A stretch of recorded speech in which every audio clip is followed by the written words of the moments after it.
Hen over byen Tansetti flyver Tandman, manden velsignet af tandfeen. Beskytter af børn, unge og selv moster Grete.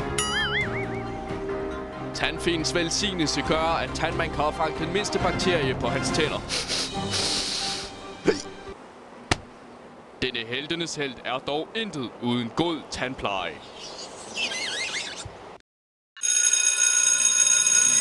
Samtidig i tandbørnenes frikvarter går livet sin daglige gang for lille Timmy. Indtil glæden afbrydes af Baktusen, tandlægens skræk.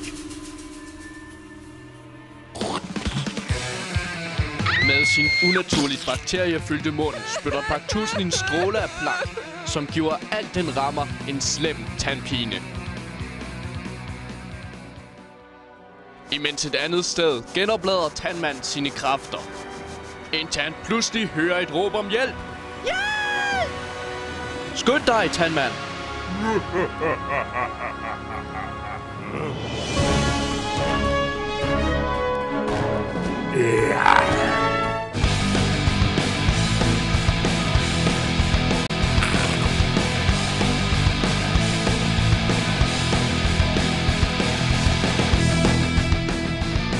Tandmans superbørste besejrer bæstet.